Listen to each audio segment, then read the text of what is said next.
നമസ്കാരം. പ്രവാസി മലയാളിയിലേക്ക് സ്വാഗതം.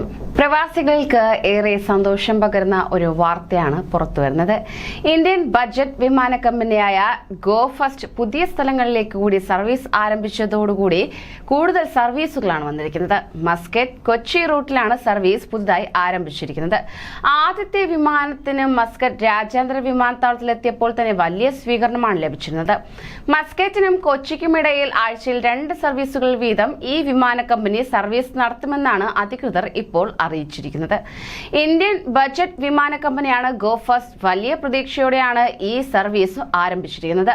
തിങ്കൾ വ്യാഴം ദിവസങ്ങളിൽ രാത്രി 9 മണിക്ക് കൊച്ചിയിൽ നിന്ന് വിമാനം പുറപ്പെടുന്നതാണ്. ഒമാൻ പ്രാദേശിക സമയം രാത്രി 11:05-നാണ് വിമാനം മസ്കറ്റിലെത്തുന്നത്. പിന്നീട് രാത്രി 11:50-ന് മസ്കറ്റിൽ നിന്നും തിരിച്ചു വിമാനം പുറപ്പെടും. ഇന്ത്യൻ സമയം പുലർച്ചെ 5 മണിക്ക് വിമാനം കൊച്ചിയിലെത്തും.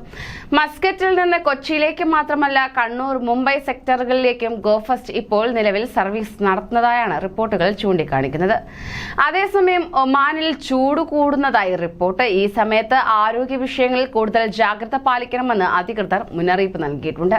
ശുചിത്വമുള്ള ഭക്ഷണം എല്ലാവരും കഴിക്കേണ്ടതാണ്. വെള്ളം കുടിക്കുമ്പോൾ പോലും ശ്രദ്ധിക്കണമെന്നും റൂവി ബദർ അൽസമ ആശുപത്രിയിലെ ആരോഗ്യ വിദഗ്ധൻ ഡോക്ടർ ബഷീർ വ്യക്തമാക്കുകയുണ്ടായി. ഒരു പ്രമുഖ മാധ്യമമാണ് ഈ വാർത്ത റിപ്പോർട്ട് ചെയ്തിരിക്കുന്നത്. വലിയ മധുരമുള്ള ശീതളപാനീയങ്ങളെല്ലാം ഒഴിവാക്കണം. കാർബണേറ്റ് കൂടുതലടങ്ങിയ പാനീയങ്ങൾ ചൂടുകാലത്ത് ഒഴിവാക്കണം. ഇത് ശരീരത്തെ പ്രതികൂലമായി ബാധിക്കും. ശരീരത്തിൽ വെള്ളം കൂടുതലായി നിർത്തണം. നാരങ്ങ വെള്ളം നന്നായി കുടിക്കണം എന്നും അദ്ദേഹം ചൂണ്ടിക്കാണിക്കുകയുണ്ടായി. കൂടുതൽ പ്രവാസി വാർത്തകൾക്കായി ഈ ചാനൽ സബ്സ്ക്രൈബ് ചെയ്യൂ.